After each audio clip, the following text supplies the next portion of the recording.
Hi hello வணக்கம் and welcome to box office. ஒவ்வொரு வீக்கும் release ஆகக்கூடிய படங்களுடைய குயிக் ரிவ்யூ தான் நம்மளுடைய பாக்ஸ் ஆஃபீஸில் பார்த்துட்டு வந்துட்டு இருக்கிறோம். அந்த வகையில் இந்த வீக் ரிலீஸ்க்கான படங்களை குயிக் ரிவ்யூ பார்க்கலாம் வாங்க.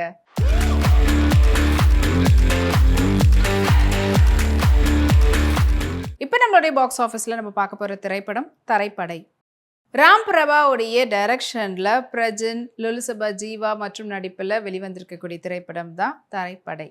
தரைப்படை படத்தினுடைய டைரக்டர் ராம் பிரபா, எடிட்டர் ராம்நாத், படத்தினுடைய சினிமோட்டோகிராஃபர் சுரேஷ்குமார், படத்தினுடைய மியூசிக் டைரக்டர் மனோஜ்குமார். படத்தில் முக்கியமான கதாபாத்திரத்தில் பிரஜன் அண்ட் லொலுசபா, ஜீவா, செல்வன் மற்றும் பலர் நடிச்சிருக்கிறாங்க.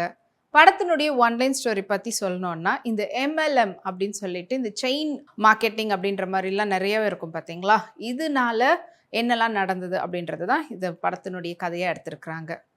ஸோ படத்தில் முக்கியமான கதாபாத்திரத்தில் சௌத்ரின்ற கேரக்டரில் MLM அந்த பிஸ்னஸை பண்ணி அது மூலியமாக கோல்டு, டைமண்டை வந்துட்டு எக்கச்சக்கமாக மக்கள்கிட்ட ஏமாற்றி ஒரு கிட்டத்தட்ட கோடி கணக்கில் காசை ஏமாற்றி அதை வந்து வச்சிட்டு இருக்கக்கூடிய ஒரு நபர். அண்ட் அந்த நபருக்கு வந்து வேற ஒரு சிக்கலில் மாட்டிக்கிறாரு. எல்லாரும் துரத்த ஆரம்பிக்கிறாங்க. அண்ட் அவர்கிட்ட இருந்து அந்த பெட்டி வந்து திருடு போக ஆரம்பிக்குது. அதாவது துரத்துறாங்க. ஏன்னா அதில் தான் மொத்த காசும் இருக்குதுன்னு தெரிஞ்சதுக்கு அப்புறமா. அண்ட் அதை வந்து டேவிட்ன்ற கேரக்டரில் பிரஜன் நடிச்சிருக்கிறாப்புல. அண்ட் அவங்க கிட்ட கிடைக்க வருது. அவர்கிட்ட இருந்து மறுபடியும் செல்வன் அப்படின்றவர் வந்து ஒரு திருட்டு பையன் அதை வந்து திருட பண்ணுறாரு. அண்ட் இது இல்லாமல் இன்னொரு பக்கம் சௌத்ரியை வந்து டேவிட்டை வந்து சுட்டு அதுக்கப்புறமா அதுலேருந்து தப்பிக்கிறதுக்கு பார்ப்பாரு. அண்ட் இன்னொரு பக்கம் வந்து சௌத்ரியை வந்து உயிரோட காப்பாற்றி மாறன்ற கேரக்டரில் லுலுசபா ஜீவா நடிச்சிருப்பாரு. அவரை காப்பாற்றினதுக்கு அப்புறமா கான்ஷியஸ் ஆனதுக்கு அப்புறமா தான் தெரிய வருது, இந்த MLM அப்படின்றதுனால அந்த விஷயத்தினால ஜீவாவுடைய ஃபேமிலியும் இழந்திருப்பாரு. அதாவது இழந்திருப்பாருன்னா இந்த சௌத்ரின்றவர் தான் வந்து கொன்று இருப்பார்.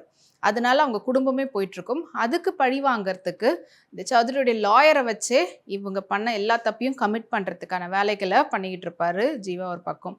அண்ட் இன்னொரு பக்கம் வந்து இந்த மாதிரி பிரஜன் கையில் அந்த சூட்கேஸ் கிடைக்கிறதுக்காக போராடுவார். அண்ட் இன்னொரு பக்கம் வந்து பார்த்திங்கன்னா திருட்டு பையனாக இருக்கக்கூடிய செல்வன் அந்த சூட்கேஸ்க்காக இன்னொரு பக்கம் அவரும் வந்து பண்ணுறாரு. அண்ட் ஜீவா எப்படியாவது இந்த சூட்கேஸை வாங்கி மக்களுக்கு இதை எல்லாத்தையும் பிரித்து தரணும் அப்படின்ட்டு. ஸோ பிரஜனும் வேற ஒரு ஐடியாக்காக இதை ட்ரை பண்ணுறாரு. அண்ட் ஜீவாவும் ஒரு ஐடியாக்காக ட்ரை பண்ணுறாங்க. கடைசியாக இந்த பெட்டி யார் கைக்கு கிடச்சிது அண்ட் உண்மையாலே என்ன நடந்தது, பிரஜனுக்கும் ஜீவாக்கும் இதில் என்ன மாதிரியான பிரச்சனைகள் இருக்குதுன்றதெல்லாம் சொல்லியிருக்கக்கூடிய ஒரு ஆக்ஷன் கலந்த படமாக, ஒரு சோஷியல் மெசேஜோடு கொடுத்துருக்கக்கூடிய படமாக அமைஞ்சிருக்கிறது தான் இந்த தரைப்படை. தரைப்படை படத்தில் ஒரு சூப்பரான ஸ்டன் சீக்வன்ஸ் மிரட்டல் சிவா அவர்கள் கொடுத்துருக்குறாங்க. ஒவ்வொரு ஸ்டன் சீக்வன்ஸும் ரொம்ப நல்லா அமைச்சிருக்கிறாங்க. பிரஜனுடைய நடிப்பில் வரக்கூடிய அடுத்த ஒரு ஆக்ஷன் படம் சொல்லலாம், சோஷியல் மெசேஜோடு இருக்கக்கூடியது. அண்ட் இதில் வந்து சாய் தன்யா மற்றும் பலர் நடிச்சிருக்கிறாங்க.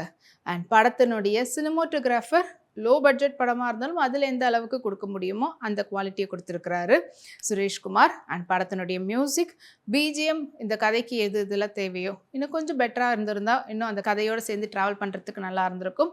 அண்ட் படத்தினுடைய மியூசிக் மனோஜ்குமார் அவர்கள். ராம்நாத் அவருடைய எடிட் வேலையை எந்த அளவுக்கு பர்ஃபெக்டாக பண்ண முடியுமோ பண்ணி படத்தை வந்து ப்ரெசென்டபிளாக கொடுத்துருக்கிறாரு. இன்னும் இதில் வந்து அதிகப்படியான ஒரு ஆக்ஷன் காட்சிகள் மட்டுமே நம்மளால் பார்க்க முடியுது. அதோடு சேர்ந்து கதை அந்த ஃப்ளாஷ்பேக் இந்த MLMனால ஒவ்வொரு ஒருத்தருடைய வாழ்க்கையிலையும் ஏன்னா நம்மளுக்கு எப்படியும் கிடச்சிடும், நம்ம சொல்லி இன்னொருத்தவங்க பண்ணும்போது அவங்களுக்கான காசு நம்மள்கிட்ட கிடைக்கும்.